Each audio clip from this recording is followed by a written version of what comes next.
Bitcoin's had like 6 brutal drawdowns. If you roll the clock back 13 months, we were sitting around 68,000. And then after the Trump election, we had this incredible rally from 68 to 106,000 in 5 weeks. If you go back 14 months, we were about 55,000.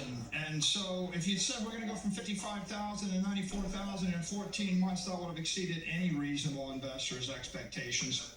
Over 5 years, Bitcoin's up about 50% a year on average for the 5 years. Gold and S&P are setting the cost of capital at 14%. My company's strategy is up 71%, equivalent to NVIDIA. There's no other stock in the S&P that's done any better.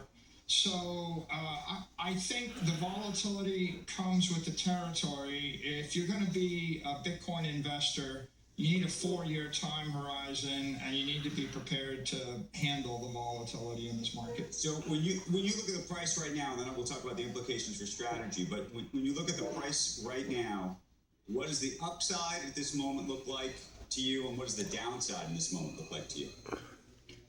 You know, I feel like we put in a pretty strong base of support around here. There's an incredible amount of leverage coming out of the system, a lot of liquidation.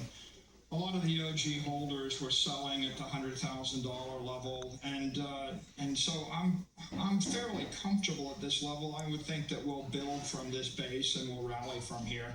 Obviously, it's hard to make a forecast for the end of the year right now, given what's happened over the past few weeks, and especially the shift in the macro environment.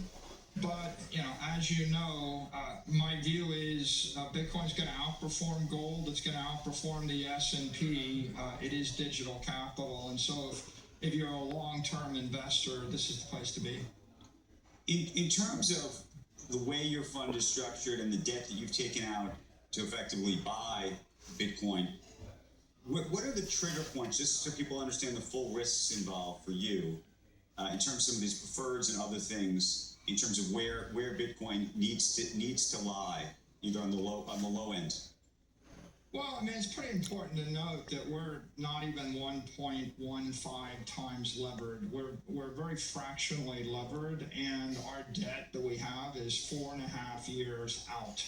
So we don't really have any trigger points anytime soon. And if Bitcoin were to fall 80%, we're still over collateralized and we're fine. So our balance sheet's pretty stable. The company's strategy, just like an intelligent bank, would be to build amplification for the common stock using preferred equity. So the equity never comes due. It's a dividend payment declared by the board. It's not a coupon. We can't be in a default. There is no credit default situation from the digital credit that we're selling at this point. I was curious if you could comment on something we heard from Cathie Wood last week. You know, she has a target, I think by 2030, she had it at $1.5 million a coin, and recently suggested it might actually be closer to a 1.2, which is still pretty remarkable unto itself. And yet, when she explained her new rationale, it was actually that stable coins, the sort of emergence of stable coins and the growth of those coins being used for transactions, she argued could ultimately crowd out some of the use case for Bitcoin. What did you think when she said that?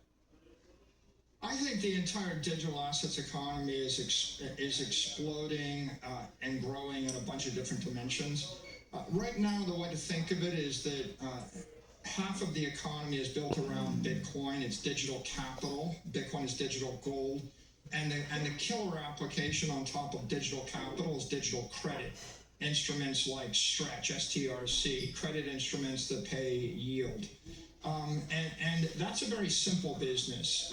The other half of the economy is digital finance, and it's going to be built on the proof of stake networks that are emerging, the Ethereum Solanas, the BNBs. And the killer application for that part of the digital assets economy is tokenized currencies, a la stable coins, tokenized securities, tokenized real-world assets, tokenized brands, and DeFi in general. Well, that's a very complicated technical development, and I'm sure that stable coins are going to go from hundreds of billions to trillions of dollars. but it's not really competing with digital capital. No rich person wants to buy the currency instead of an equity or a real estate or a capital asset. Michael, given where Bitcoin's trading right now, are you buying? We are buying. We're buying quite a lot, actually, and we'll actually report our next buys on Monday morning. I think people will be pleasantly surprised. In fact, we've been accelerating our purchases. Are you ever not buying, Michael? No, we're always buying. Bitcoin's always a good investment.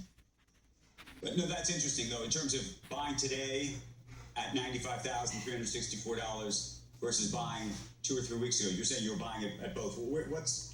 If you were looking over the last year, sort of at your average, do you weight the buying based on trading? We now own nearly 3.1% of the network, and we bought it on a blended average about 74,000 a coin. The point that I would make for any investor is, if you have money you don't need for 4 years or longer, and if you don't trust anybody, you want no counterparties, you just want to own a piece of the global digital economy, you buy Bitcoin. It's the commodity. If you're an equity investor and you want to bet on digital credit and you want to bet on digital capital and you want some amplification, you buy an equity like MSTR. If you have money for less than 4 years and you're an investor and your time frame is 12 weeks, you should buy the digital credit.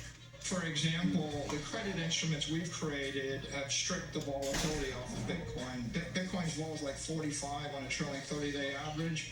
We have instruments at 28, 21, 15, and stretches a vol of 8.